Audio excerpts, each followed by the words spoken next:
podcast. I hope you're all having a beautiful day. Hope the sun is shining, the birds are singing, hope the wind is at your back.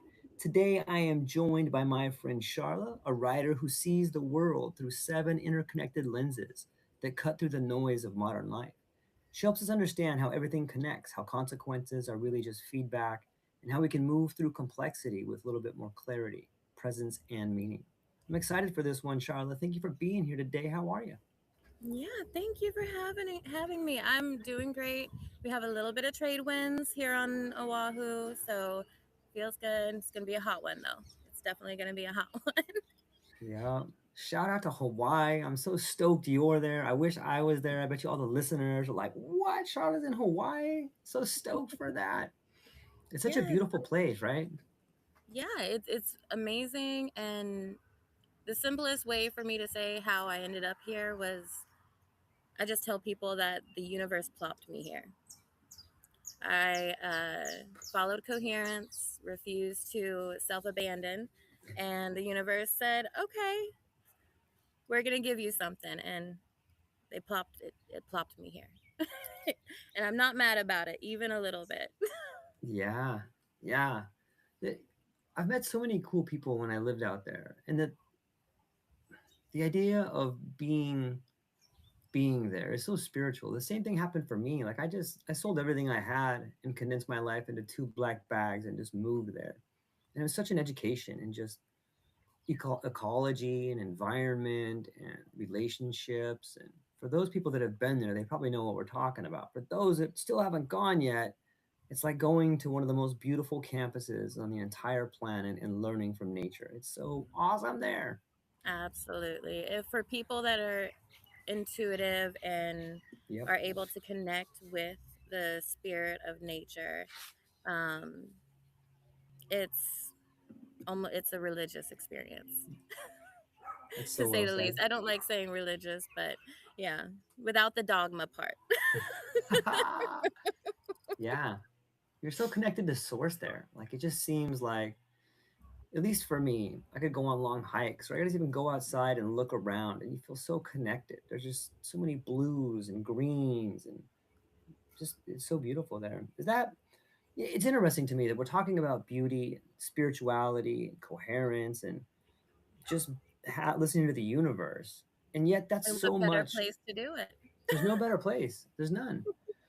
But so much of what we're talking about now, I think dovetails with a lot of your writing. Like I was going through your Substack, and I recommend everybody check out Charlotte Petrie's Substack. The link's down below. There's so many cool articles on there, and it's such a different lens through which I'm used to reading things. Like I really think you have a unique understanding and relationship with moving through life, and I'm curious about that today. Has that always been a thing with you? Have you always seen the world a little bit different, or is that something you developed, or both? A little bit of both. It's something that I've always done, even from a child, though up until a few years ago, I really didn't understand what I was doing. And then it was only in the last year that I was actually able to articulate articulate it, put it into words, and wanted to start sharing what I see and write about it from inside the architecture of how I see things. Yeah, the article that I read, like there was a lot of great articles that I saw, but the one that kind of jumped out at me first off was like the seven lenses through which you navigating life. And I had to pause for a minute because I never thought about seeing a situation, be it a relationship or be it a conversation or just be it alone by yourself or the world around you, as seeing it through these different lenses. And it started making so much sense. I'm like, I've never thought about it that way. But you've broken it down into like these seven different lenses. And it really helps, at least it helped me to understand how to interpret information from different views all simultaneously, which I don't think people think about that often. Yeah, it's kind of like the beginning stages. Well, let me not say beginning stages. It's part of metacognition in a sense. And then after metacognition, it develops further a little bit. And that, of course, comes with uh, consciously being present in those lenses.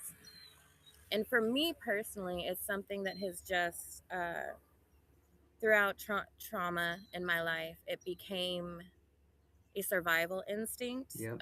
survival perceptions, that I was able to then hone into, away from survival, and actually apply it just to life itself instead of surviving life.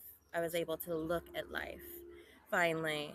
And when you take the survival aspect out, you really start seeing the beauty of everything, and you start seeing that it's all connected, and everything is interpreted in the relational pieces that we don't typically see. One, I guess the best leading point into it would be, I've talked about the heart brain loop. And to explain that one, so our heart has electromagnetic field that extends at least 7 feet out from your dermis, from your skin. And then when you look at how the heart and the brain communicate, okay, the heart itself has its own intricate little nervous system comprised of about roughly 40,000 neurons, okay? Now, of the information traded between the heart and the brain, okay, so it's going back and forth. Only 20% of that is the brain putting information into the heart. 80% is the heart feeding information up. Oh, I didn't know that. So then you look at, okay, if you're in a crowd, or just have a few people around you, and they're within your electromagnetic field, your fields are feeding off of each other. So they're trading information.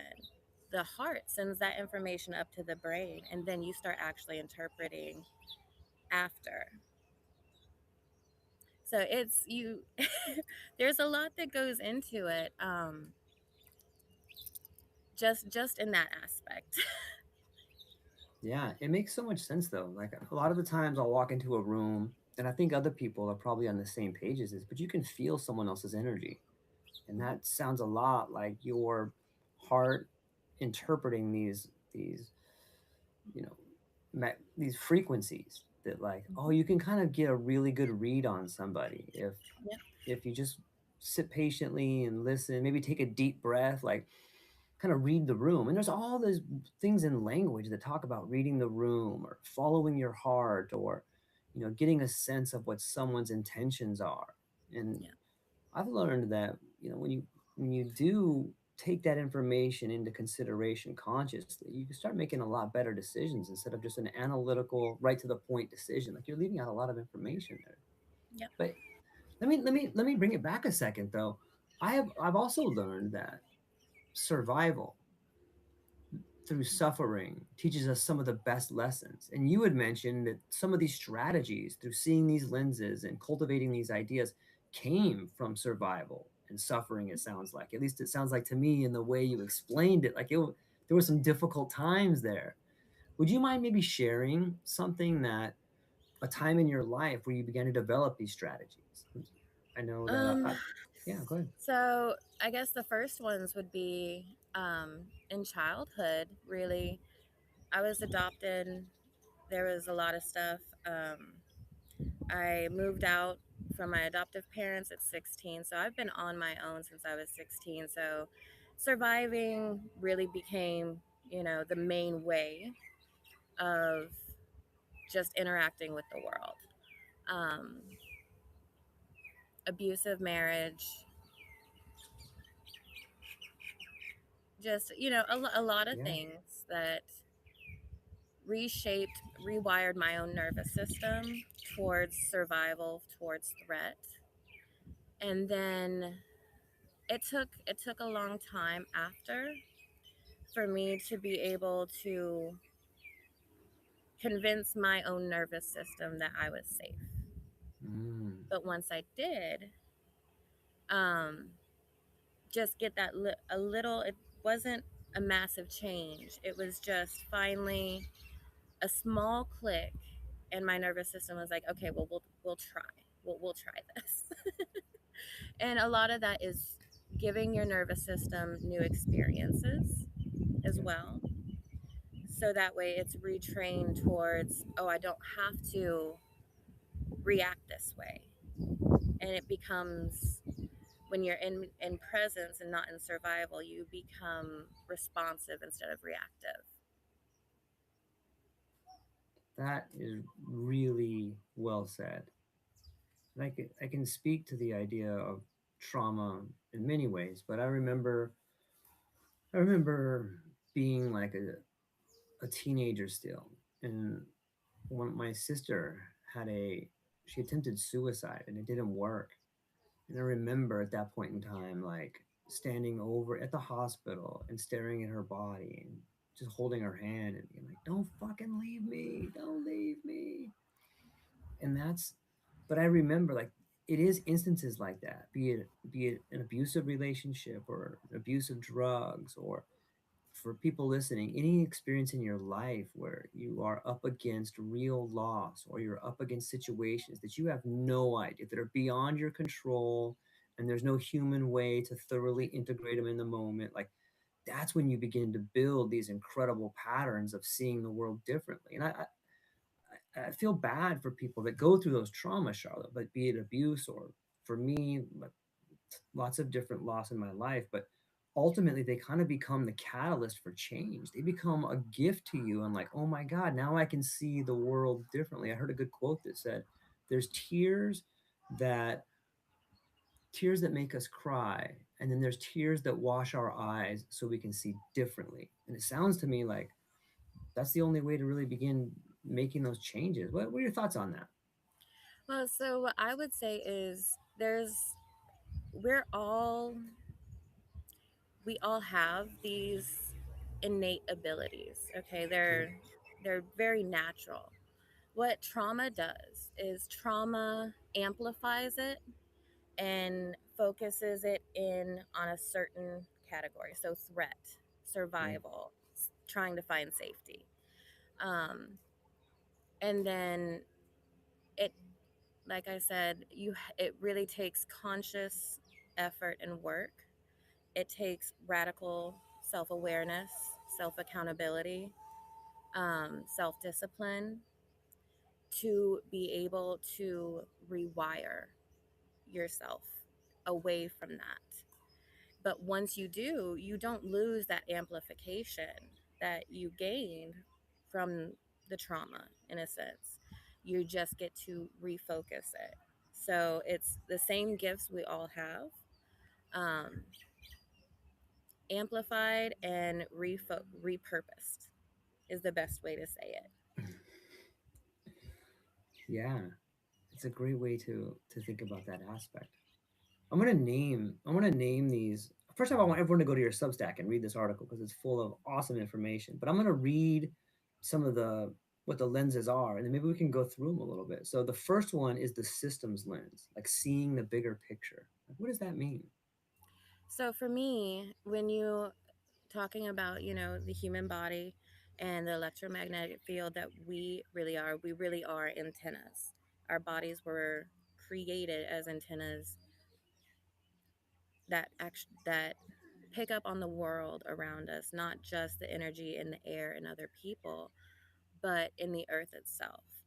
And then for me, what I personally believe and how I see things is we life is a nested system, all the way from the tiniest atoms to the cosmos. We're all in, when you look at like the heart brain loop, that I talk about, every my system interacting with your system, okay, just by us being in each other's presence. Then you look at how that's going to influence those around. Then you look at the frequency of the earth and the human body as you're constantly connected. So each system is all, from the micro to the macro, is all influencing each other, and it's not a top down um, kind of influence. It is recursive. It goes through all of them. Anything that happens in the micro will influence the macro and vice versa. Yeah. That brings up another point. I remember in some of your writings, you were talking about consequences, seeing consequences not as a moral punishment, but just as feedback. But that's Yes. hard to do sometimes. It's like, especially when you're in these in difficult situations, it sounds so good on paper, but sometimes when you're in it, Charlotte, you're like, dude, why Oh, do it they is hate so me? hard. So hard because we as humans we naturally we want to place meaning on something. Yeah. We want there to be a reason, like, oh well, I because a lot of people, if you do something and you kind of mess up and you're going to suffer the consequences, which is just feedback so you can learn not to do that, right? It's just the nature of consequences. It's not because you're an evil person, it's because if you do this, if you do Y, you get Z. You know, it's just how it works. But we want to place meaning. So, oh, God's mad at me. I mean, Right. look at how we react like when it rains. I grew up when I was a kid. If it rained, I was like, oh, God's really mad or God's sad right now. You know, like it goes really to that. Um, but no, that for me it's feedback. So you learn, you take it, you integrate it, and you move on, and you try not to do that again or do it again if it was good feedback. Yeah. What do you do with meaning then? Like, do you, do you, is that how you interpret? Like, how do you, it almost feels like I'm taking a meaningful experience away. And maybe that's just the way I think sometimes, but I I think feel we're meaning making machines.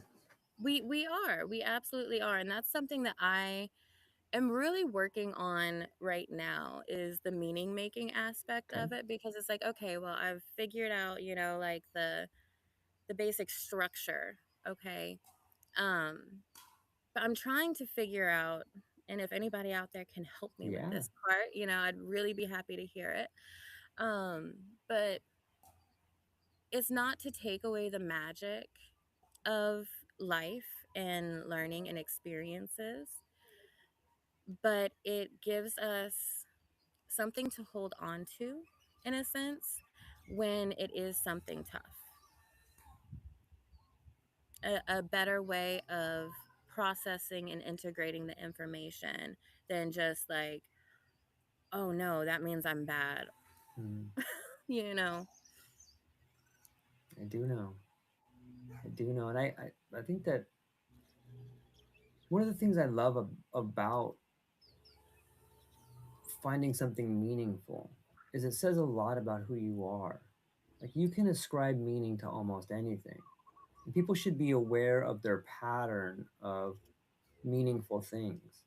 Because I think you can change the direction of your life, you can change who you are, you can change where you want to go if you find a better meaning for something. Like, maybe this means I'm a dummy, or maybe this means I need to better understand my relationship to myself, or maybe this means I need to interpret the patterns of a relationship better. But to those people listening out there, how you make meaningful events happen, or how you ascribe meaning to them, can really lead you in a direction that's either negative or positive for you. It's something that I've been working on, and it's really helped me in my life. So people are out there, try that. The next step is the quantum lens, seeing possibility and potential. Give me the breakdown here. Okay, so this one is a fun one. It's Okay. really, really fun because I've always been the spiritual girly, the words Mm. girly. Okay, so never math, don't get it. Never science. What? That no, it's too close to math. Not doing it. Would not. But then about a little over a year ago,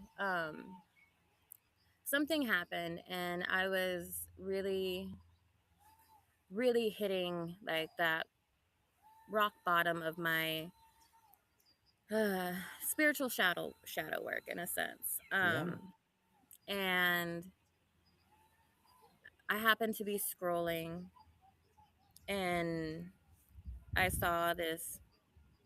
this reel, something, I think it was quantum entanglement, and the different forms of quantum entanglement, and I happened to sit and actually watch it. You know, the words girly is watching a science reel, and one thing I realized is, wow, okay, I understand this. This sounds the same as a few different spiritual aspects that I look at. And so I was like, okay, hold on. So then I catch myself middle of the night watching quantum entanglement and quantum physics lectures on my laptop. Nice. And instead of the appropriate response for a girl like me would have been like, "Oh wow, that is so cool," you know? No. I ended up with the internal response of, "Oh, that's what you call that. That is what the term is here." So then I was like, "Oh no. Okay.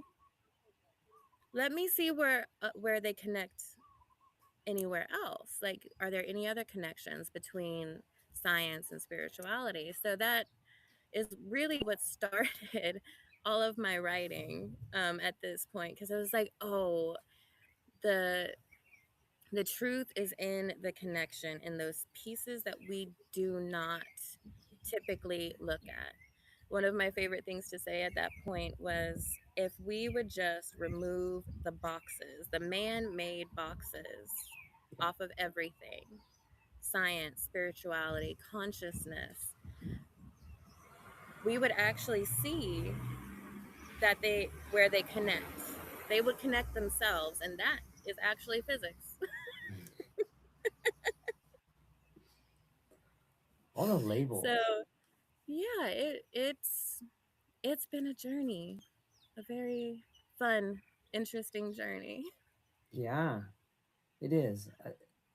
Sometimes I feel like it's really easy to get caught up in the future or live in the past, but if you just enjoy every step of it along the way, every step along the way, you can learn something. If you can be in the moment right there. I love that you said the truth is in the connections. Like that Yes. that hits home for me. Can you unpack that a little bit more? So for me, I would see it as the connection is the relational aspect between, Hmm. which is part of the unseen. A lot of science right now is it's still considered, oh, it's metaphysics. But thankfully, I'm really excited that science is starting to catch up Yeah, and they're starting to really be able to measure and see that connection where they couldn't before, which is changing how we actually view science at this point, and spirituality. yeah. I think they're opposite sides of the same coin. For a long time, science would throw out anything you couldn't measure. Like, oh, you can't measure it, it doesn't exist. But that seems like a pretty faulty premise to me. Yeah, they I like to say that they are two different languages saying the Mm, exact same thing. that's I'm gonna write that one down here. Well said.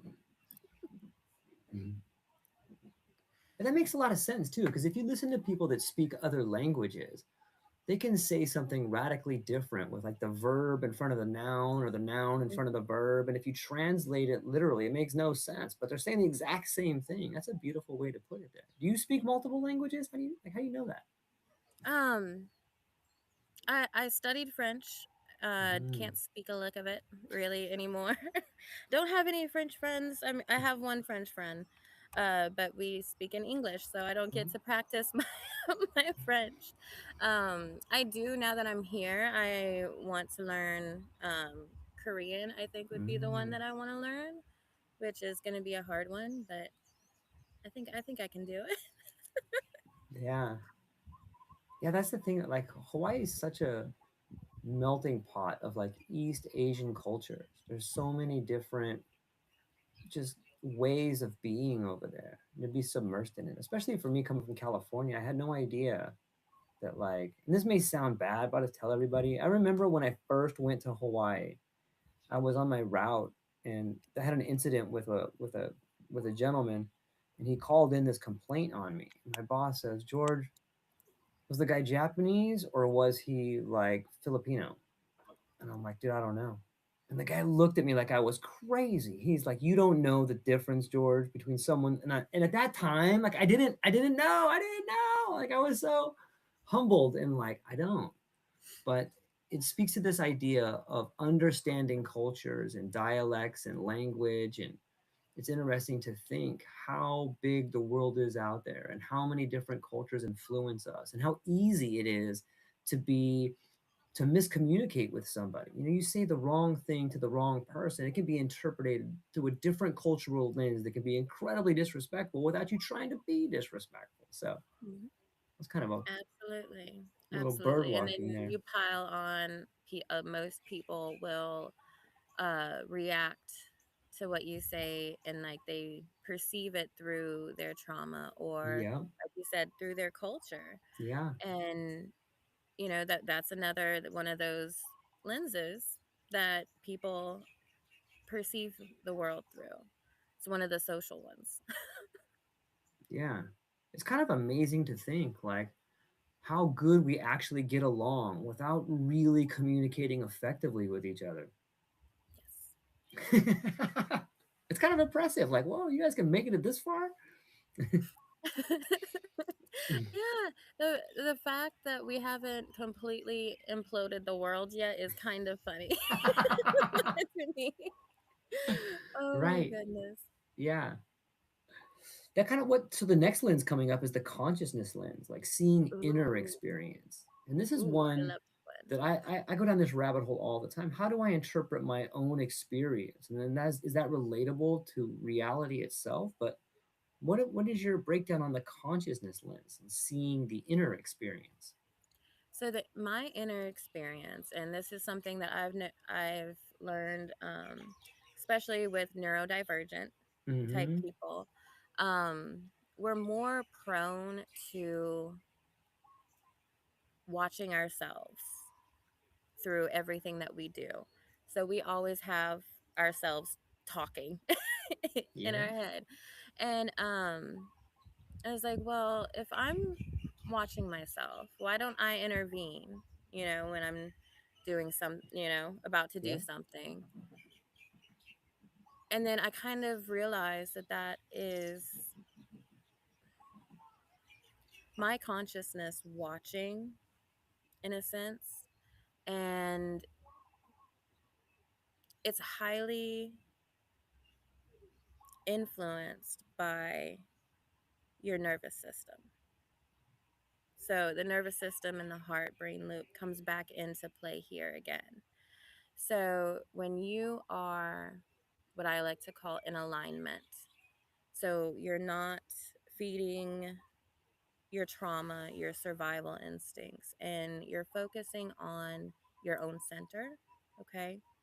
And by your own center, I don't mean being selfish. I mean actually just coming in and into yourself. You lift out of the cultural lens, the societal lens, the survival lenses that you develop, and you can make a your actions, your thoughts, and your words are going to start aligning with who you really are.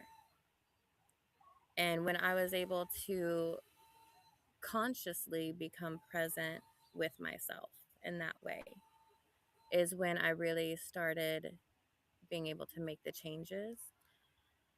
Now, with consciousness itself, oh, that is such a deep subject that I am constantly exploring and evaluating, and I don't have all the answers for it yet. I don't know if I ever will.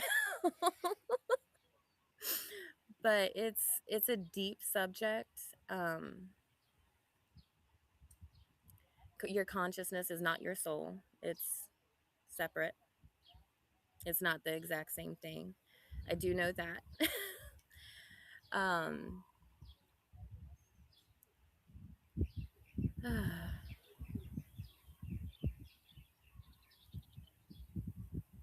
I really wouldn't know the best way in this moment to describe it, unfortunately. It's not unfortunate. I think it's a beautiful answer. I sometimes I default to awareness when I start thinking about these big topics like consciousness. I default to something that I can sort of get my arms around, and that seems to be awareness. Yes. And this brings me to something you said just a moment ago. You said that you sometimes default to seeing yourself outside of yourself. Like you take yourself out of the actual picture and you observe what's happening. That's a pretty Yes. advanced technique to get through situations, to see yourself. What is that what does that look like? I mean, I've had some experience, a lot of experience with psychedelics that do that exact same thing. For me, in the psychedelic state, it allows me to, this is metaphorically, but like rise above myself or to see myself outside of myself and be like, oh, I can see my actions without judgment. I can see my actions without any shame or guilt. I just see it happening. And I'm like, Yeah, you oh, see well, that's silly. truth. You see the Yeah. truth of what's Yes. happening. Yep. Yeah. Yeah, even right now I'm literally watching myself sitting here at this picnic bench. Yeah, talking with you and your listeners, and I don't know, I'm honestly, it's been doing it really my whole life. I've only been consciously doing it for about a year, and I'm still getting used to it, cuz it really is something else, cuz it does kind of strip the ego. It takes the ego away, because the ego is really the brain. It's here. And when I get to pull myself outside and watch myself, I'm seeing the, like you said, you're actually seeing the truth of what is happening. It's not, oh well, this is happening to me. No. Yep. This is what is happening, and I get to choose how I'm going to respond. And it's a much better viewpoint up there. You can see more. It's so true. It's so true. It's like you have this one, and I know through my own experience, and it seems through many people that I've spoken to, it's really easy to get caught up in this one dimensional thinking where I'm just George, I'm going through my life, this is how people react to me, this is what it is.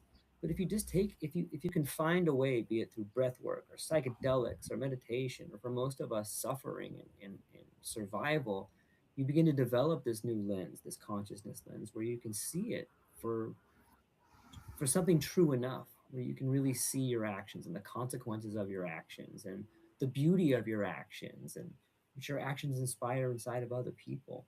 Hmm. Yeah, you get to see how your actions, your words, even Mm, your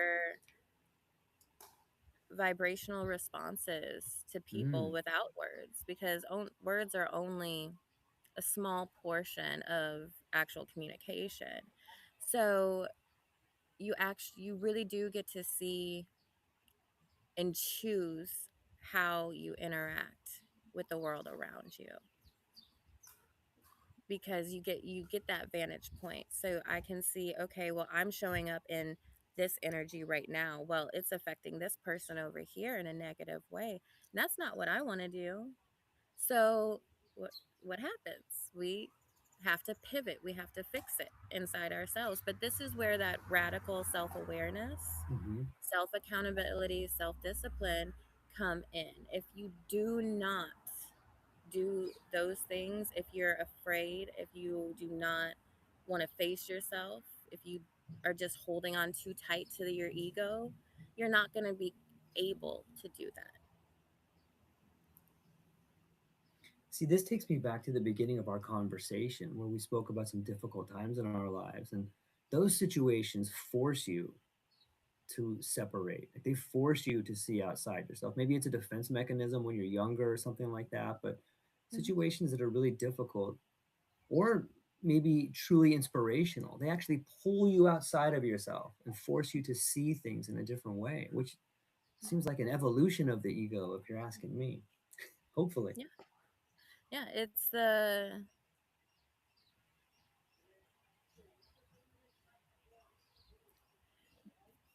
ego. The ego is trying to protect you. Okay,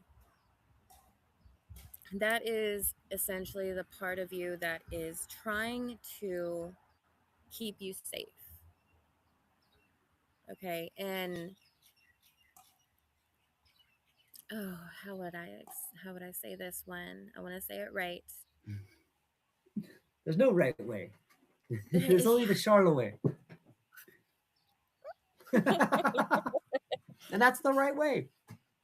Yeah, so with the ego, once you realize and you face your ego and you see what and why your ego is responding or reacting in a certain way, this is where where awareness, self-awareness comes Yeah. in. You look at it. You have to be able to look at the why.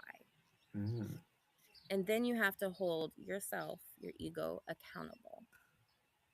Okay, this is what we did. This is what happened. That's not okay. We don't want to do this.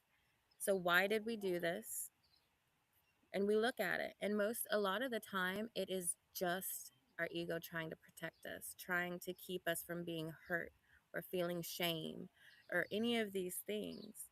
But that's usually a lot of the time the inner child. Mm. So Well said.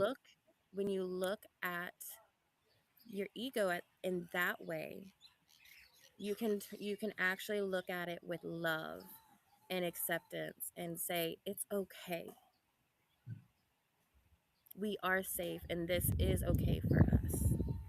And a lot of times that will calm the ego down, the inner child that's scared and trying to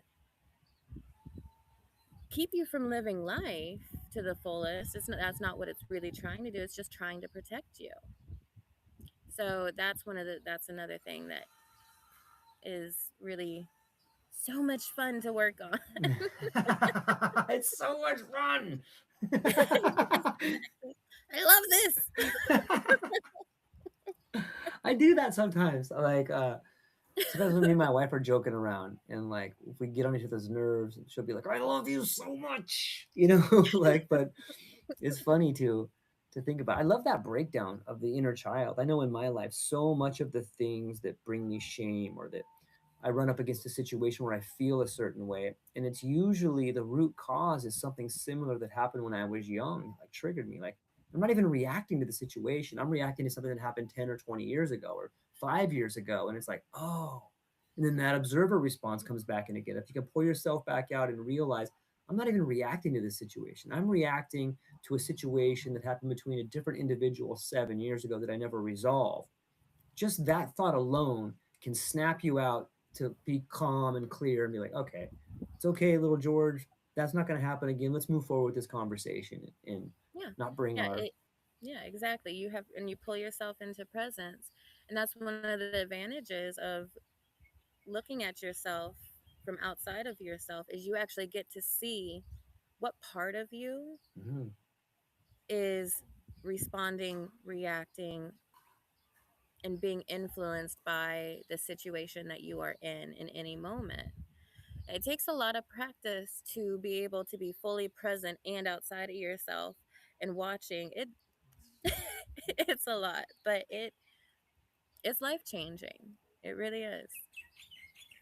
Yeah, that's well said. It's and that's something that I think you do in all of our conversations, be it like talking online or talking in person. Like, I think you really develop this ability to shift through all those lenses so quickly. Like, you're interpreting information and seeing things through all of these lenses that we've covered a few so far. But is that second nature to you? Obviously, you had mentioned that it came through these different sort of trials and tribulations, but how does that look The when you do it?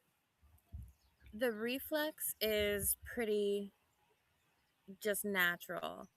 The focus I had to develop, like I said, I had to pull it away from survival, looking Right. for safety, to now focused on observing myself and those in my vicinity.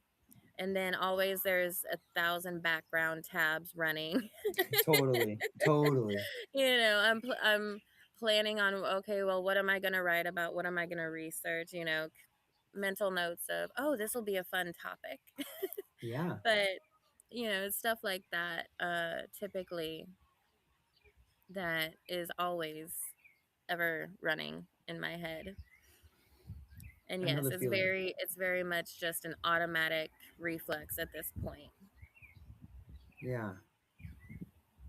That's a great way to put it. Like you have all these open tabs running, and you just shift between them.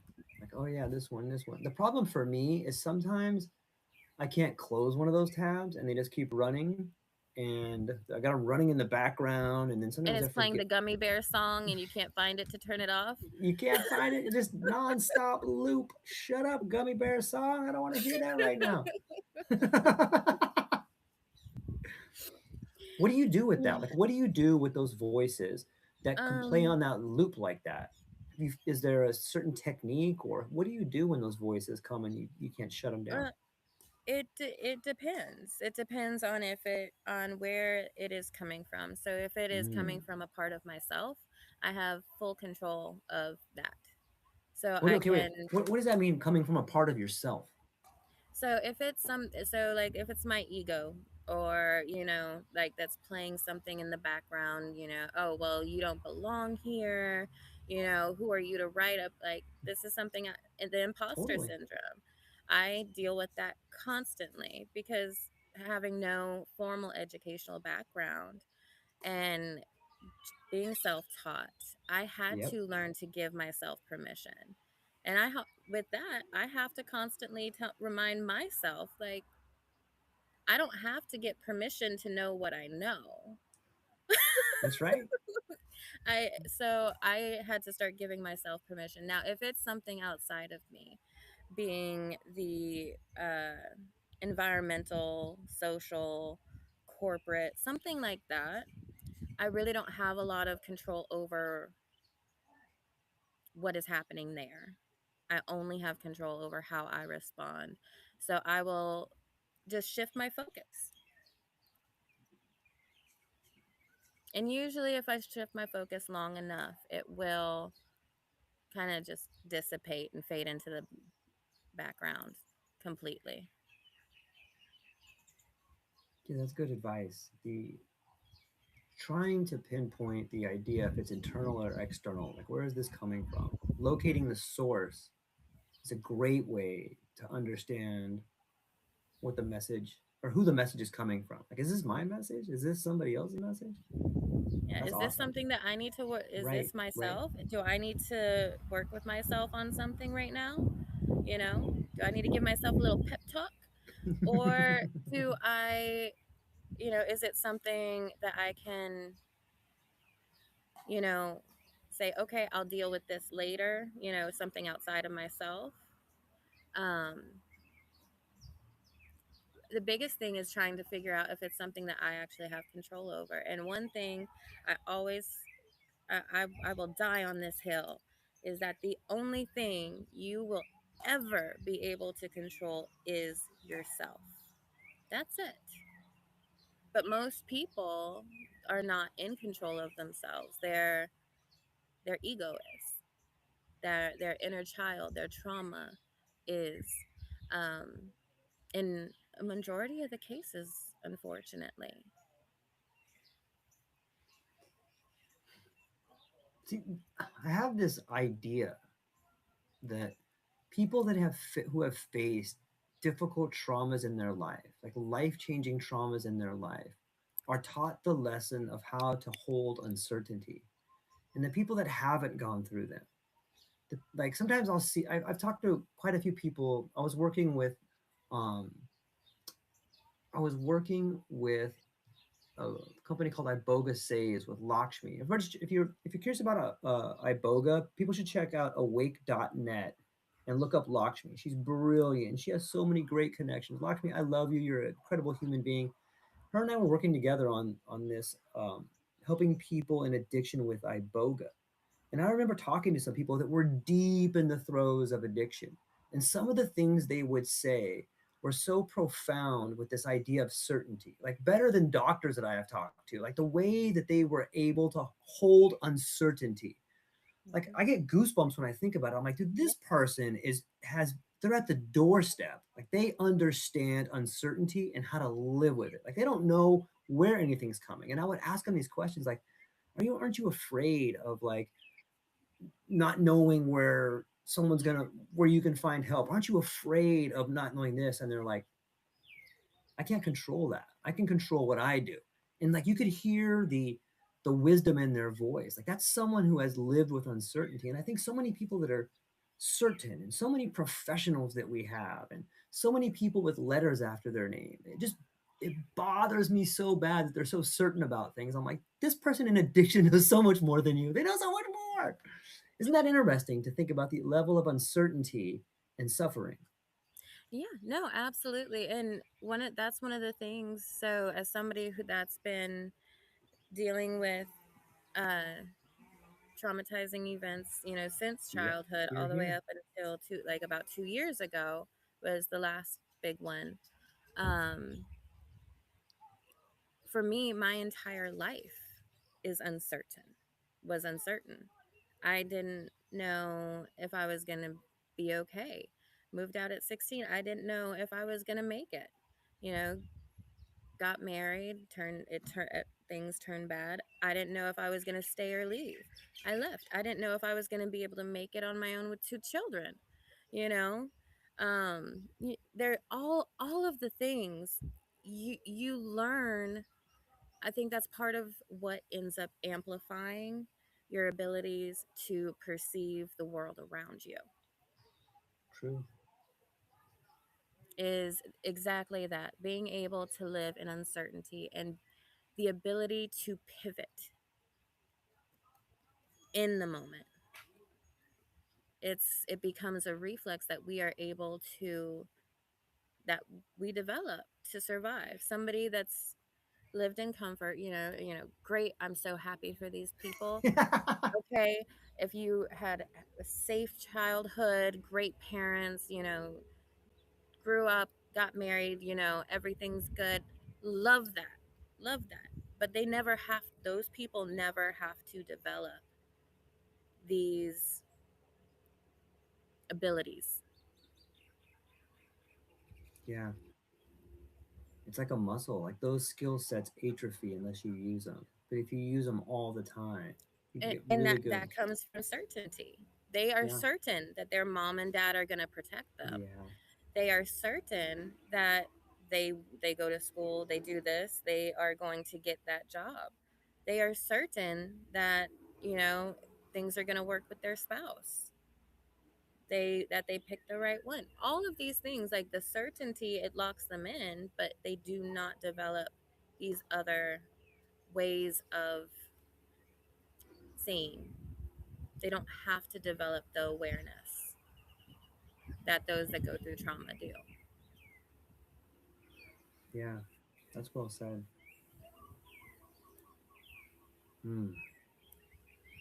And I'm sure that everybody, even the most privileged person you can think of, they have their own traumas they're dealing with. Oh, That's what I tell absolutely. myself. But they have their own things they're working through. But I don't. It just seems to me I talk to a lot of people that have been through some really difficult times, and I admire their relationship with uncertainty in a way that I don't see in other people. But I want to make that. Oh, I know that everybody's going through their own Oh, yes. issues and traumas and stuff like Well, that. But it's well, it's it's interesting. everybody's perception. Okay, Yeah. so, and this is not me minimizing anything for anybody. Okay, Yeah. Yeah. but the way that people that have had certainty in their life, um, the way that they're going to experience a minimally traumatic event Mm. is going to hit their system Mm-hmm. harder.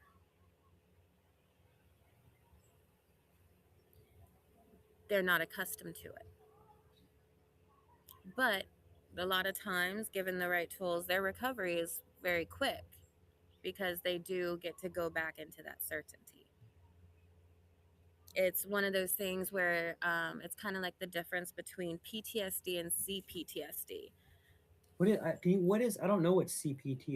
CPTSD is. So we have PTSD, and then CPTSD is complex PTSD. So it's Okay. literally the difference between somebody having a one time traumatic experience that it hits their nervous system, it completely rewires it, versus CPTSD is somebody that has lived inside trauma for days, months, years. Mm. So that those are the differences between the two. And the way it rewires the nervous system is a little bit different. It gets more down to the root of the system in a sense. So it does take a little bit more to claw your way out of it. Yeah. Yeah, those patterns become ingrained in you. It just It becomes an A lot of identity. people would sit there and say, "Oh, well, this is just how I am." Yeah. This is what my trauma made me.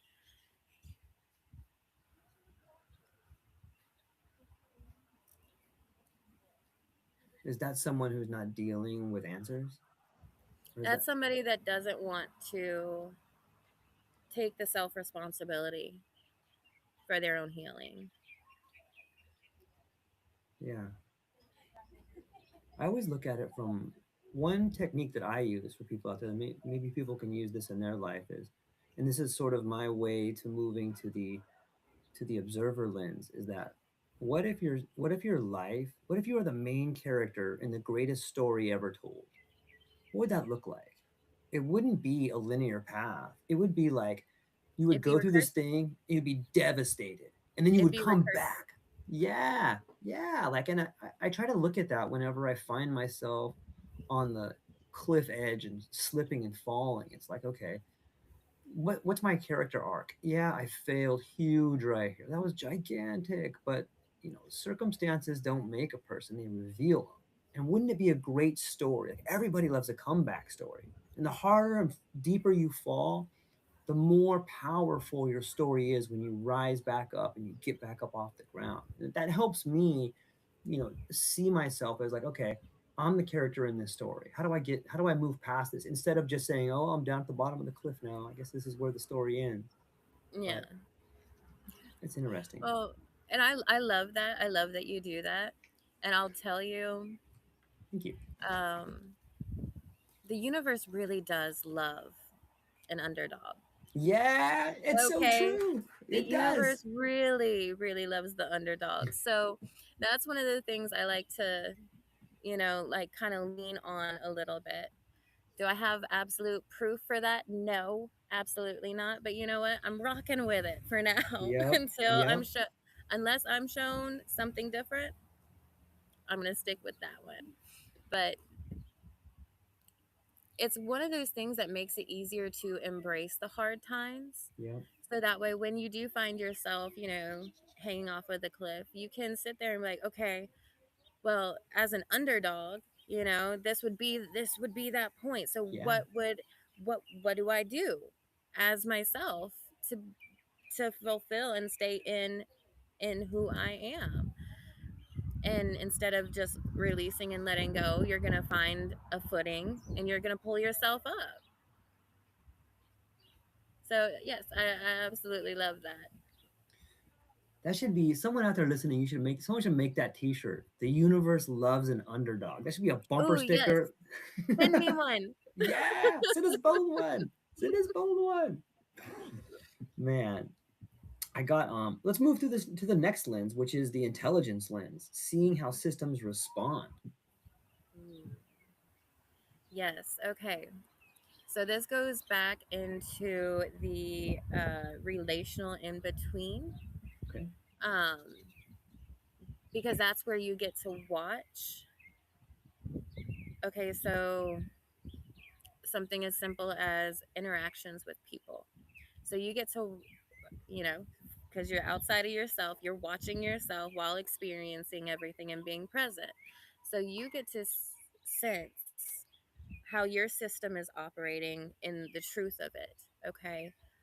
But you also get to see the other person's system and the relation between and what's happening there, how your energy is influencing theirs. And I don't mean that in a woo woo, way, but it in actual physical energy that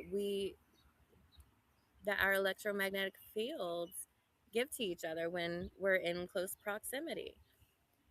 So watching how things influence, and then one of the things that I've talked about a lot is corporate inhumanity. It's one of the man-made systems that I will probably always talk about because it throws the human system so far out of whack. So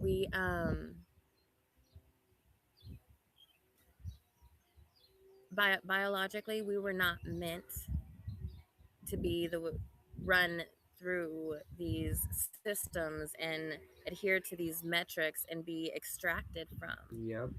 Okay, but these systems do that to us. Okay, and you get to, when you look at it over time, you see what it's done to the human system and how far it actually goes down. It just doesn't stay with that one person, it affects their family, it affects how they show up in the world. So, therefore, it really is influencing all these other systems. And it's tragic, Yeah. but you can see it if you look. And it's not sitting there inside the corporate system, it's not sitting there inside the human system, it's happening in that relational field between.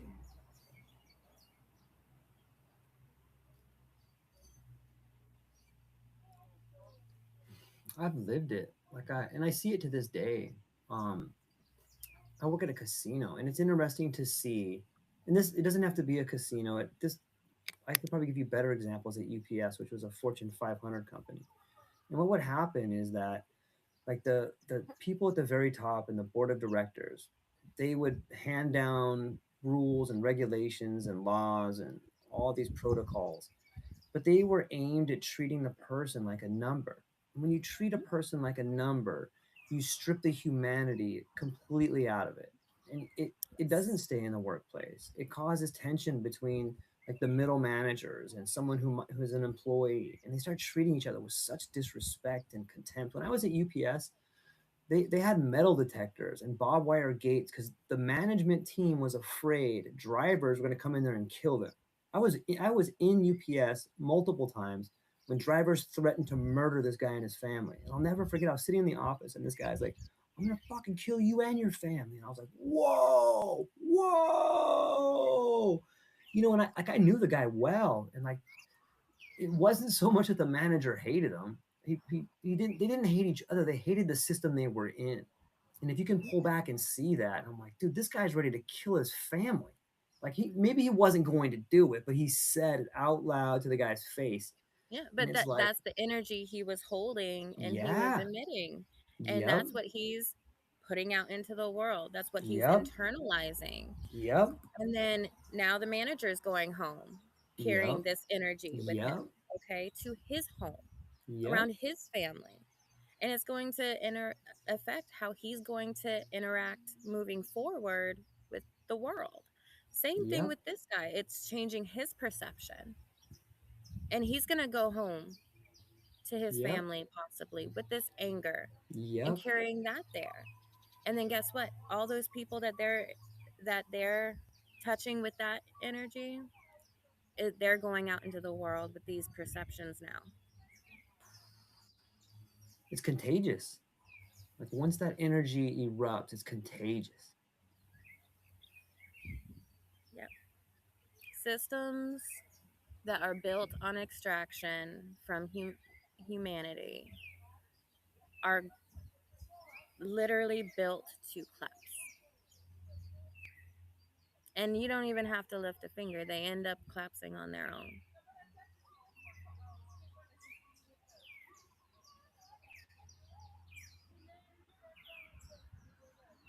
What's the how do you change that? It seems like so ginormous, or when I start thinking about it. Like if the whole system is built on this, can it be an easy change? Can we shift our frequencies? Can we start It's can that energy be as easy to transmit anger as it can be to transmit like beauty? Can we just flip it on its head? so it's so simple yet so not easy. Okay, Okay. it starts with the self, with everybody. It starts with self awareness, self accountability, self responsibility, and self discipline.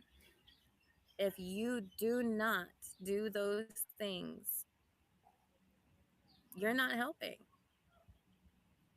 And no, you can't blame the next guy, because how are you showing up? You're showing up with the same chaotic energy as the other person. No. It is how I choose to show up is the only thing I can control. The only thing you can control is yourself. And that's where your ultimate power lies, is in the self. If you think about it this way, okay? If everybody would take that self, all the selves, okay? Accountability, awareness, all of it, responsibility, discipline, all for the self. How many more people would be showing up more present? Half of our turmoil is everybody's trying to blame everything except for themselves. So true. Yeah. I can't control how you're going to show up. I can control how I show up. Only you can control how you're going to show up and be present.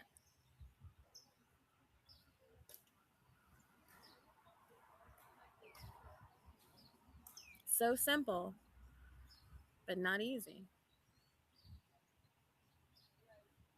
Yeah. I think it was von Clausewitz, like this famous general who said everything in war, or the objective of war is easy, but everything in war is hard. You know, it's like it's easy, but it's incredibly difficult at the same Yeah, let's time. go to war with these guys, you know? Yeah. But um no, then you have to talk strategy, then you actually Yeah. have to carry the weight of, you know, having to take lives, having Yeah. to, you know, give those orders Yeah. that, you know, you really don't want to give, but you have to do it. Yeah. I talked to lots of veterans that have gone through some psychedelic therapy, and some of the stories they tell, my father included. My father was in Vietnam. He got a Purple Heart, and to hear him talk stories about what happened over there and why he was over there, and to try to make sense of killing, like I don't know how people are supposed to integrate that into their lives in any way. It's so traumatic. Yeah. It's I cannot speak on war as I haven't personally had to go through it. Right. It's not Me an neither. experience that I am able to really trace. I know the general ideas of what happens to the nervous system when you have to go absolutely against your your humanity, you know? And unfortunately, in war, in corporate world, and just in life, they force people out to abandon their own humanity constantly and to treat other humans inhumanely. One of, I guess you could say, my biggest goals would be to bring humanity back to humans again. Yeah. And then we're right back to what you said about the self awareness, self accountability, self responsibility. It's recursive. I don't, this is one of the things when my AI laughs at me all the time because he's, I, I don't think or process anything or integrate anything linearly. It's always recursive. And I come back to the same ideas and it's deeper. There's another layer that I'm uncovering and it's fascinating. It really is. I agree. This sort of brings us up to the next one, which is like the lived experience lens. Sounds like we've covered it a little bit, but maybe you could speak to this idea of the lived experience, seeing through the embodied knowing. So that is when you're able to be present. So when you're present, you're able to really understand what you're living through. And if you haven't been able to be present, because a lot of times life pulls us out of being present, we will abandon self so we don't have to deal with the feelings of having to do this, do that. You know, half the time our body, our self actually needs rest, but guess what? We are needing to get up, go to work because we got bills to pay, we got kids to take care of, XYZ. Um it's a very small example of it. But even even if you haven't been able to before, you once you're able to and you look in the past, you're able to see the experiences for what they really were. And it helps you to be able to understand your now. The hard part is not getting stuck there in the past lived experiences to where you can be present in the current, what what you're experiencing. Like for me right now, being able to talk to you on your podcast, you know, we're talking about things that I've done, things that I've written about, things I've discovered, but I'm still present here with you right now. And the lived experience brings you a lens, the interpretation, the meaning that we as people give to life. So, this is kind of where the human magic gets to happen. And I'm still trying, for me personally, I'm still trying to figure out the meaning of. I just know for me, the lived experience gives me more truth when I'm able to apply all the other lenses with it. By itself, if you use that lens all on its own, it can feed delusion and fantasy. Mm. That's one of the things that why use all of the lenses together. If I look at everything else, I'm only intellectualizing, but adding lived experience brings it home. Something that my body can integrate, my heart can digest, and my mind can articulate.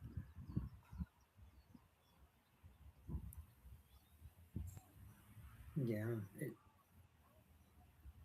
maybe that's the foundation of intuition, is the lived experience, like this knowing. Like you have this idea, like this. Sometimes I have this knowing of like, wow, why do I think that? And I'm like, oh, this is what happened in the past whenever I got into a similar situation here. This has been my lived experience of this thing that looks like a precursor. But yeah, it's there's no substitute for experience. You can read every book out there on how to do anything, but unless you've experienced it, you don't know. Hmm. Or allow yourself to experience it. Well said. Yeah. Sometimes we don't allow ourselves to actually embody the experience. Can you give me an example of that?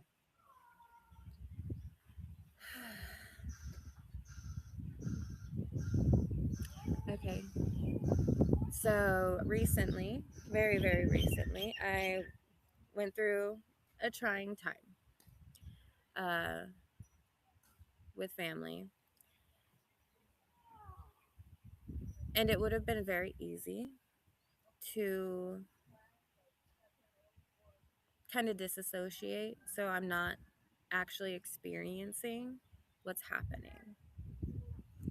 Um, which is something that, a lot of trauma survivors were really good at. We can be very much here, but not here.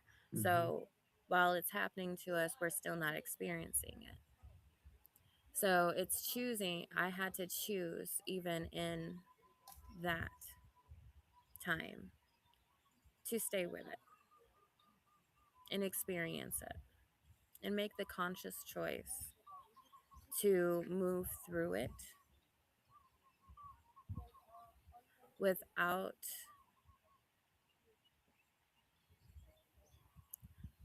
self-abandoning both myself or allowing other people to pull me away from myself. I know who I am, and I did not want to become reactive. So there's a lot of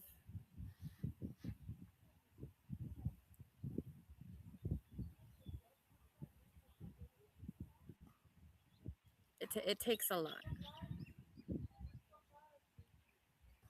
It takes a lot to stay and choose to go through the harder ones. It's easy for us to choose to stay and be present in the fun times when things are going good, but a lot of the real learning comes from choosing to stay with yourself when you'd rather self-abandon. Yeah, there's so many ways to my do my it too. Basically, you could say it's really funny. Yeah. I can laugh about it now. It's been about a month since it happened, but my family is very dogmatically religious, very, very much so. And because of how I see the world, because I don't see it through their worldview, um, my birth family, who I went to go and try to assist my grandparents through a hard time, well, they decided that I was an evil Leviathan spirit. Whoa. Hmm. So I ended up pretty much, you could say, homeless, because I'd packed up, left Texas, and went to Washington State, got rid of everything I had, and yeah, ended up dealing with that. Thankfully, the universe always provides.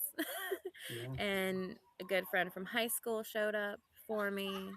Um, a friend here found out about my situation and was like, "Look, I have a spare room. If you can get here, you can have it."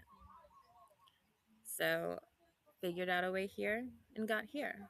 And that's why I really do say that the universe just plopped me here. Yeah. But I also believe, and this could very well be my human meaning making, put it coming into play.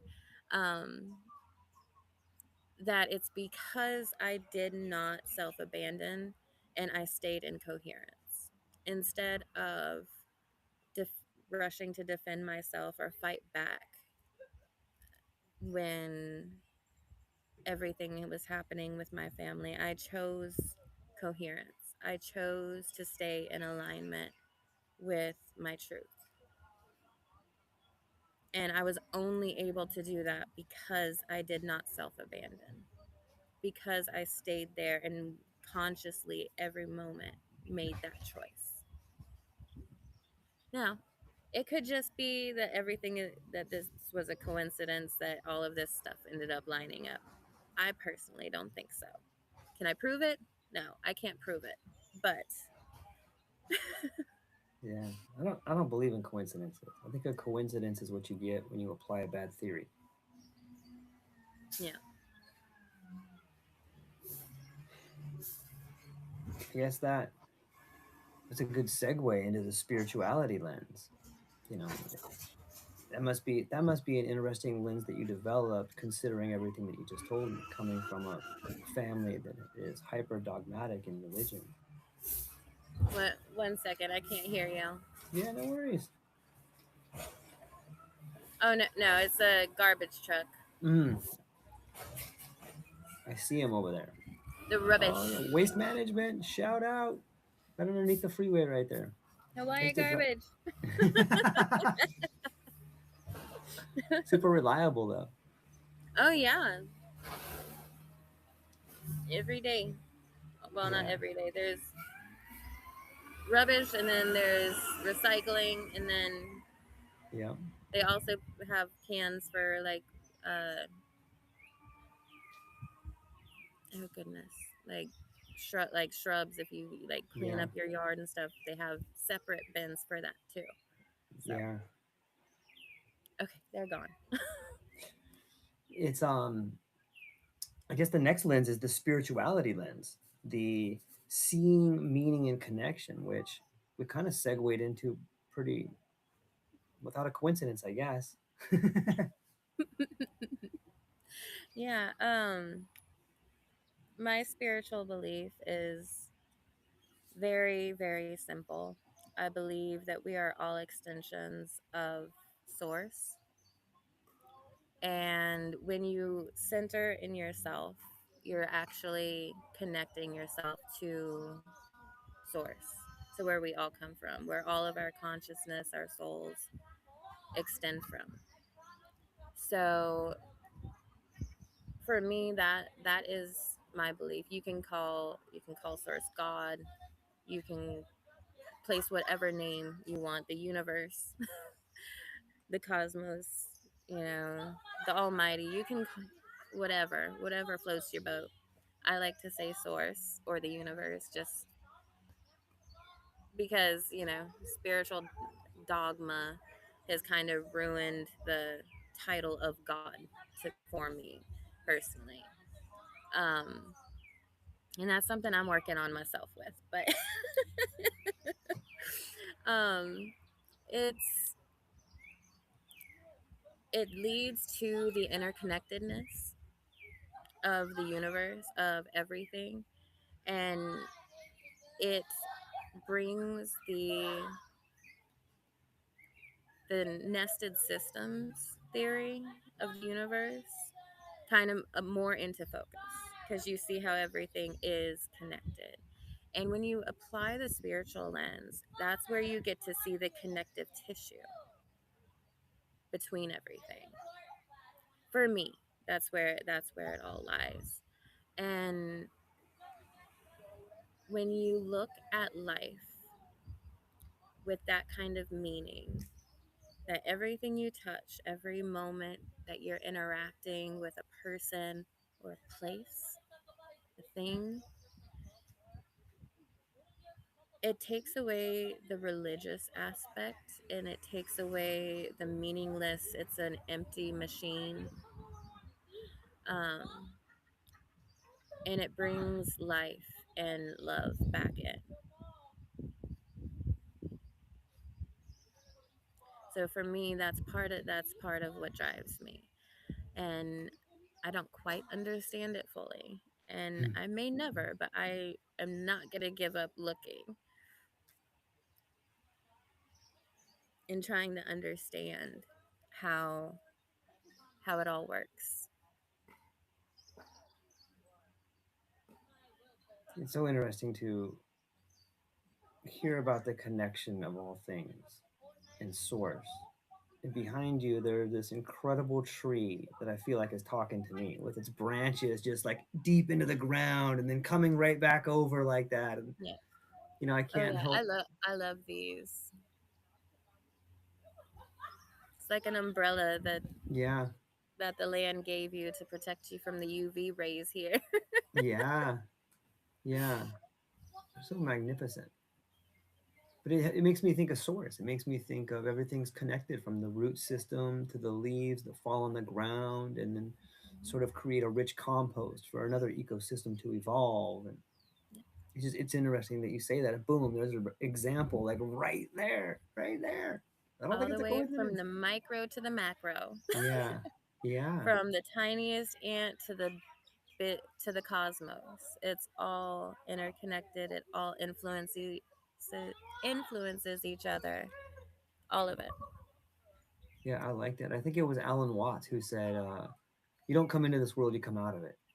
And like that's always just I just always held on to that. Like it's such a brilliant idea that like you're part of this whole magnificent creation. You're part of Charla and George and the tree behind you and the world. And like you are part of it. You are part, and you are an important part of this ecosystem. Like all of We us, all we all we have. we all are so important, and when you look at it that way, and this could just be, romanticizing the idea, but one thing I love to think about is just how beautiful it would be if everybody would show up with that self awareness and self responsibility, and just how much more intentional every interaction would be. I think it would do it, the radical changes that would happen. One thing I've learned about coherence is that coherence begets coherence. Mm. So it coherence one coherent person acts as a tuning fork. So other people will naturally either be drawn up to become coherent, up to that frequency that that coherent person is at, or they can't be there and they just go, oh wait.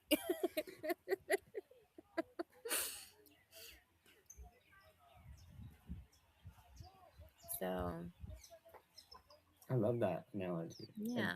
The idea of a tuning fork and there, earlier you had mentioned about the vibrations in which we can sense from each other. I think that pairs nicely with the idea of the tuning fork about what you put out, you're attracting back in, and vice versa. Yeah. And if we show up that way, if you think about how fast we influence each other, like the example we talked about with Yeah, the UPS guy, yeah, um, think about that kind of a situation, but reversed. Think about people showing up intentionally, positively, with full self accountability and self awareness. Even the systems that we live in, the man made systems specifically, is what I'm talking about. All of the different ones that we have would be completely remodeled because once people, again, this is a dream of mine, is that people actually become this way. It becomes a, at least for half or a part of us, we would influence others. And then the systems are rewritten. Humanity is brought back to people again and extended.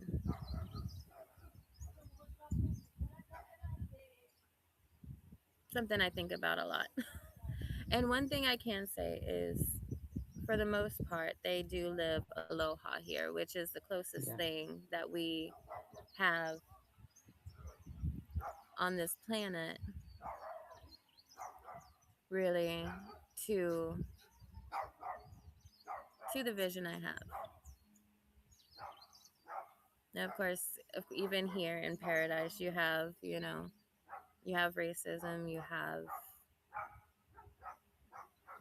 violence, you have death. The place that I just started working, they there was a guy that was stabbed 2 weeks ago right outside the store. yeah, Right outside the store. Died. So even in paradise, there's there's things that aren't so great, but unfortunately, we do have to have balance. Okay, mm, because you don't know something's good if you've never experienced something bad, yeah. right? It's true. Uh, Something I'm still trying to come to terms with. Okay, I want it all to be hunky dory all the I time, know. but it's just not the way the world works. Yeah, yeah. I struggle with balance too. You know, um, sometimes my head is so far in the clouds, and I just see the beauty in everything. And other times I'm way down on the floor, like this is out of control. But maybe the idea of balance isn't in the short term. Maybe the idea of balance comes later in life when you get to look back at the entire picture and you're like, oh, this it was balanced. It just seemed like up and down at the moment, but if I look at it over the course of a lifetime, there was balance in there. Maybe it's learning to balance. Yeah. I think we all struggle with that on some aspect. The idea of one thing that I learned in Hawaii is like the idea of being humbled. Like there was so many times where I really learned a lot about myself. And a lot of the time that came from the ocean, like just being out in the ocean and just being humbled, like being held underwater for long periods where I didn't think I was going to be able to get back up, or getting caught in a riptide with my daughter and being swept out to sea, trying to figure, like trying, and for a moment, it's like, this could be it right here. Like, dude, you could be swept out right here. But I don't know. I always equate Hawaii with teaching me lessons in humility. I'm grateful for it.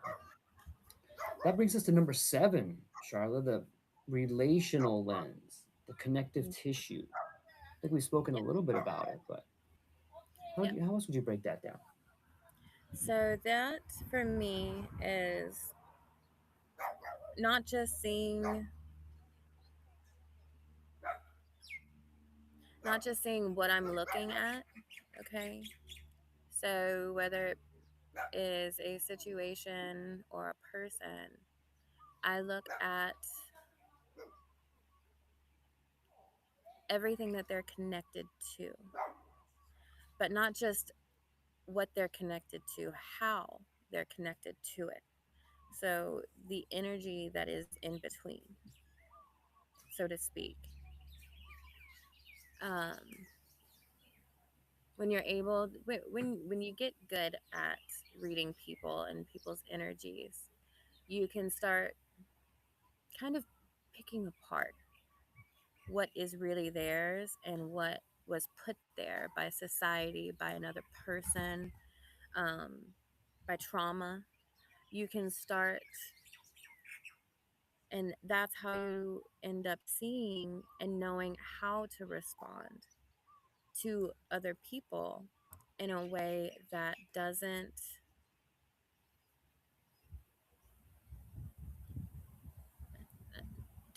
trigger them in a sense. So instead of speaking to their trauma or there's this their culture in a sense, even though culture is a very big part, but you get to actually speak to the person, the actual person that is there underneath. So for me, when I talk to, because I have friends that like every time they're going through something, they're calling Charla. This is Of what's going on. What course. do I do? Of What's going course. on? It's like, yeah. Um, even people that I don't even know, they come and they're like, look, this is what I'm dealing with, and it's sometimes it's not even something bad. It's just like they're trying to figure something out, and even like meeting new people, you know, it's it's so intuitive. It's hard to explain that you just know, but I don't just know because it's these lenses that are used in such a way by my system that I'm able to separate the person from their pain, from their hurt, and I can actually see who they are. And even when they're acting out, like with my family, what happened with my family, I couldn't even be upset with them. I could not bring it upon myself to even say something remotely defensive or aggressive towards them. I could only say I love you and walk away because I saw why and how they were they were responding. I could see what they were seeing through their own lenses, but I also saw that they had some glasses on. Yeah. They weren't using their own eyes. So then it didn't become a personal attack on me. It's just what that person is dealing with. And that's just a kind of an example of the connection. You have to look at how things are connected to a person or a place in order to be able to know how it works, what healing needs to be done, how to appropriately respond without causing more damage, but also not feeding into their delusions Mm. as well, if that makes sense. I don't know if it Yeah. does. Sometimes Yeah. I think I just go in circles. No, I think it's an incredible way and present way to respond to something like that. That takes a lot of,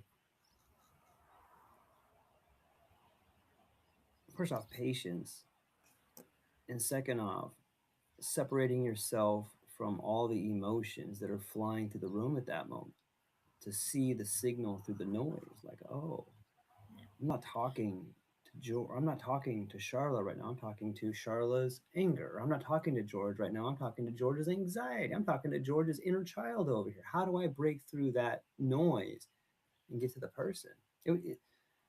I've written down some notes. Like it, for one I wrote down was maybe in a conversation you could say something like, "Look, I want to talk to George, not George's anger, not George's insecurities. I want to talk to George." And if someone said that to me, that would help alleviate. That would almost help me put on those glasses of like, okay, let me take off the anger glass. Let me take off this Yeah. insecurity glass. Okay, now I'm here. Now I'm present. And It makes sense. that's a way of being a tuning fork for another person. Yes. And it's done in such a loving way. Yeah. It breaks down the defenses and it creates a safe space for George to show up Yeah. without the ego, without the trauma, without the anger. Mm. And when George shows up as George, or Charla shows up as Charla, we can even articulate and see our own anger and see where it's coming from.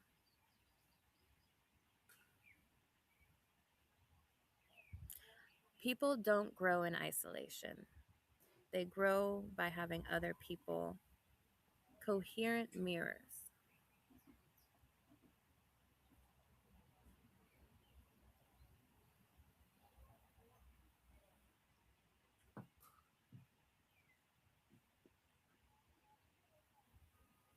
It's interesting to think that you could be surrounded by people you love and still be isolated.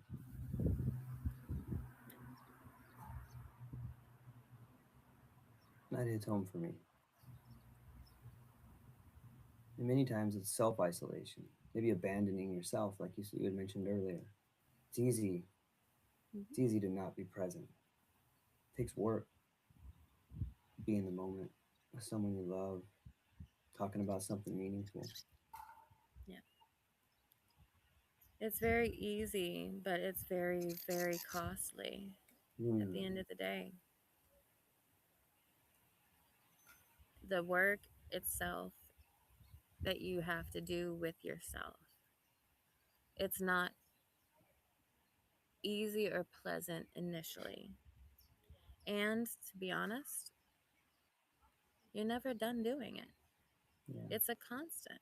It is a choice that you have to make in every moment. It's not something that you just do this day and then, oh, tomorrow I'm healed. I ain't got to do it no more. No, no. You still have to show up. You still have to be present. And you still have to hold yourself accountable. And you still have to take self responsibility. If you don't, then you just had one really good day. But that doesn't retrain the nervous system. It doesn't rewire the networks. I like to think of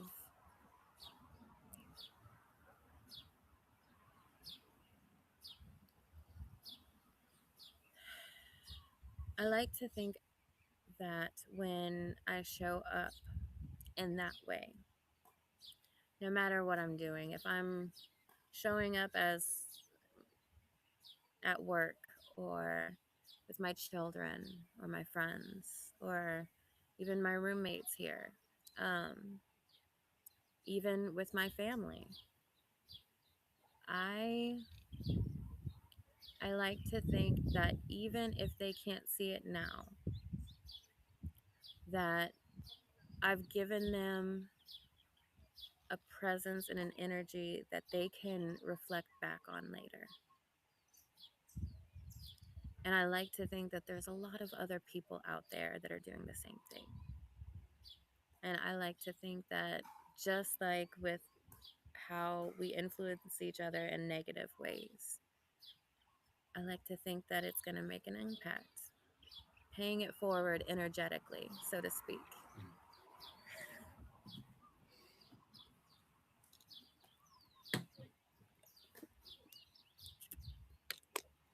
I think that's how it's done. Yep. I want to get to, I got a couple of people here that want to chime in over here, Charlotte. Let's get down and see what the chat is saying over here. Uh, I got Mike from Austin, Texas. He says, at what point does metaphor become science? I think he's speaking to the idea that both you and I have been using different metaphors to explain things.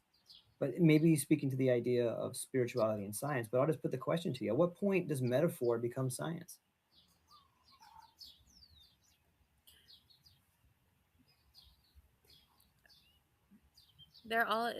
It's all connected, really, is how I see it. So different languages. Um, Science is one way, it's the exploration and the study of life itself. Metaphor is a way that we use to talk about or explain something else. So while science is very factual, it is also very far behind. Um, and it is, what's the right word for it?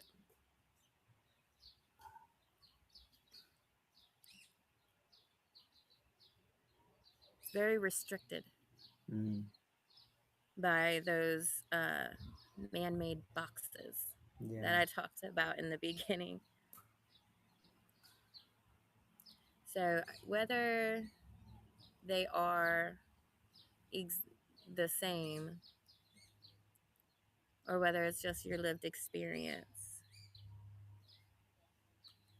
I know one thing for me personally, and this is doesn't always apply to everybody, but for me, my lived experience tells me a lot more, and I've learned a lot more from that than by what science says, oh, well, we don't know. Lived experience will tell you, especially if you look through the lenses.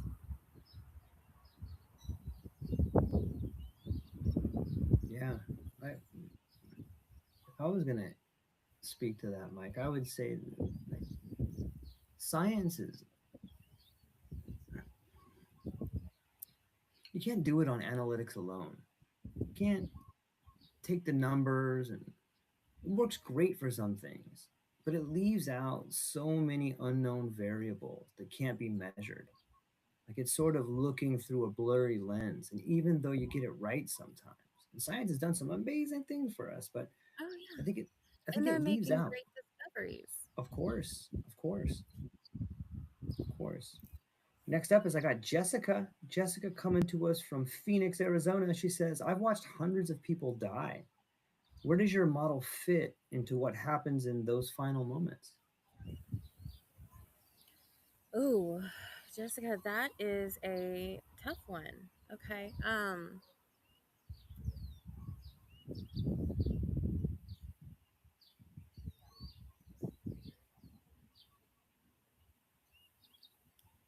With those final moments with people, now that depends if we're speaking on the person that's passing, the person that is watching a person passing. It goes into the observer and the observed.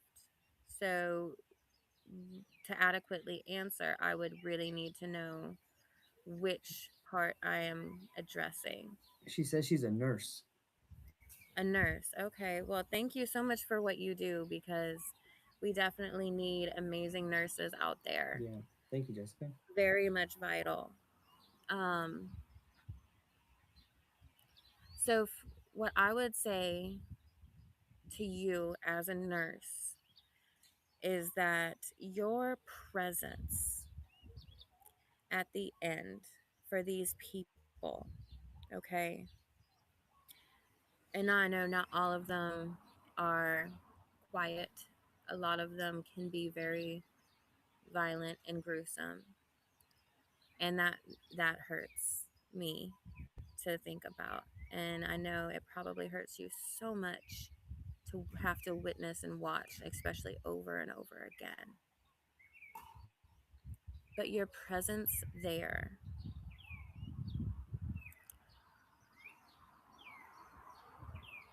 is it's teaching you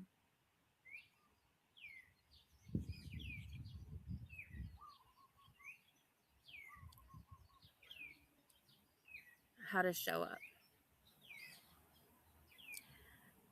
If you can show up and you can hold that coherent energy, I don't know what your spiritual beliefs are, but if you can hold whatever coherent energy for whatever your spiritual beliefs are for that person, it changes the transition for them because we're not our body. The body dies, but for me, the energetic body is some it feels everything even after the physical body's gone. And being able to transition with a coherent presence around changes that. From the things that I know, of course, I don't know everything. And I'm not Um, I'm not claiming to at all, but what I would say is show up coherent. Allow yourself to feel the pain, but do not take on the pain Mm. and live in it.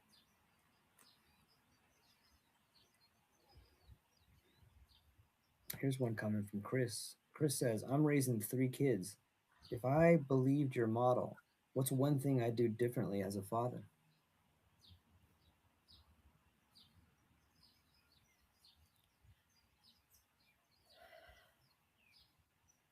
If you believed my model, to show up differently as a father,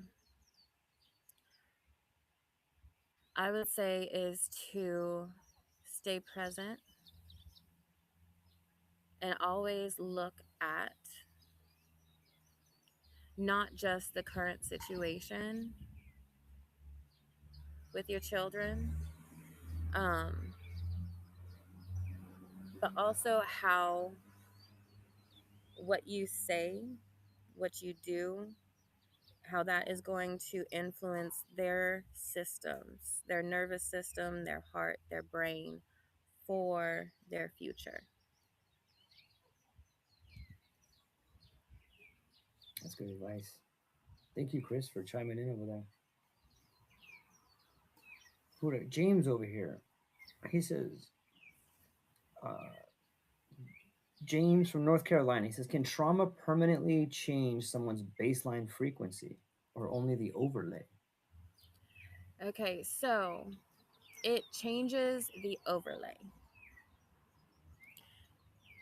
Now, the overlay can become so noisy and so full of static that it is hard to ever find the core frequency. That is why doing the work to heal is so important. So that way you can you can operate from your core. Your core frequency will shine, the noise will dissipate.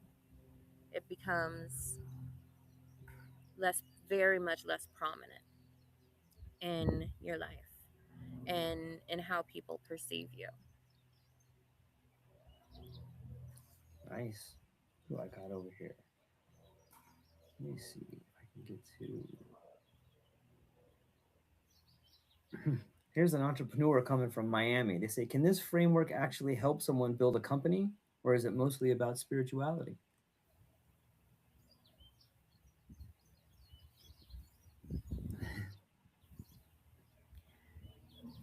The fun answer is yes, it can. A conscious company. Yes, yes, a human centered that focuses on the humans that it depends on for it Mm. to exist. Yes, a good you can. I would have to sit back and play with it for a minute, but I could figure out exactly how to scale it in that way. Yes. Nice. I hope there's more people out there that are trying to build something not only for themselves and to become wealthy, but to understand that the real wealth comes from enriching everyone around you, building something that provides value, not only for the community, but self worth for the individual and uh, I something love more that, than money.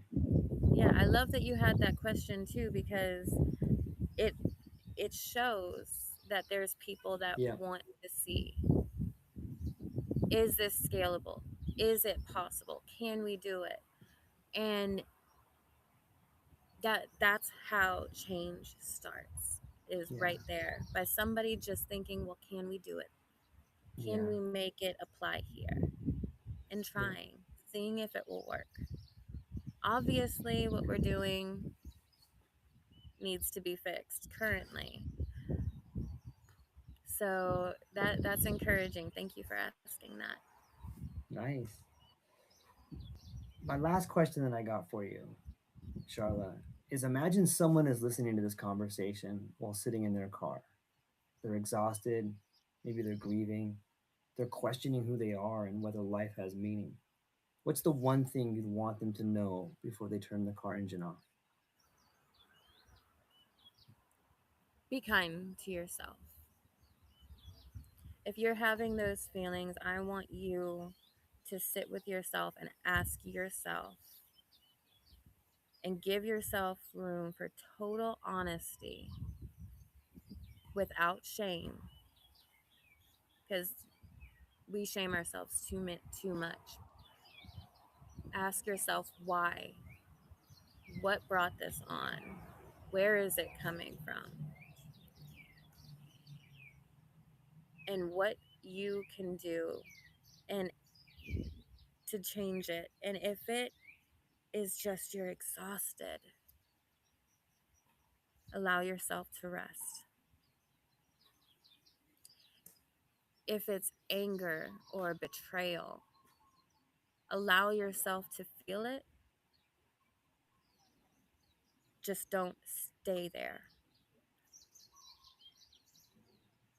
You would then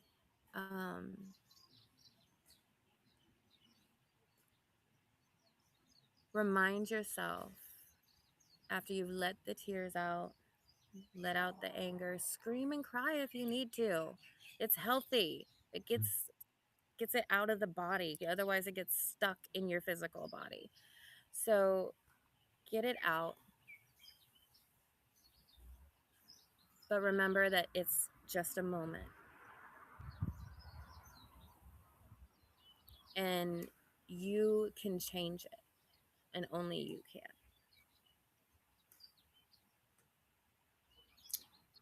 Charlotte, let's say people are hungry for more. They're like, I want to. Charlotte's awesome. I want to talk to her. I want to read more of her writings. I have the charlapetrie.substack.com down there for the people that are watching. But is that the main place people can find you? Where can they read more of your work and reach out to you if they want to say hello? Well, I most of my work, well, all of it, more than what's on Substack, everything is on LinkedIn.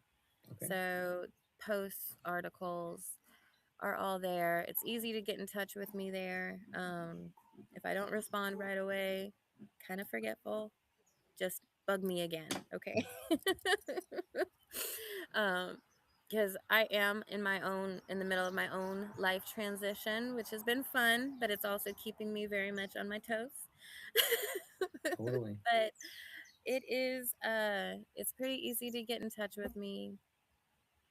Um, I love talking about this kind of stuff. So if you have a viewpoint that you think I should hear, give it to me. I want to hear it. I want to see if I feel that internal click of coherence when I hear it. Dude, and I am open. This is one of my favorite parts about myself is I am open to being wrong and having to pivot if I feel it's needed. But I love being open to that possibility. So, and I love learning. I love learning new things. I love exploring life and all of its little intrinsic details. So, reach out to me on LinkedIn, Substack. Those are the two main places. Ladies and gentlemen, I hope you have a beautiful day. That's all we got for today. Charlotte, hang on briefly afterwards. To everybody else within the sound of my voice, go to Substack. Check out Charlotte Petrie at substack.com. You can scan the QR code or check her out on LinkedIn. And all those will be in the show notes. Of course, have a beautiful day, ladies and gentlemen. Aloha.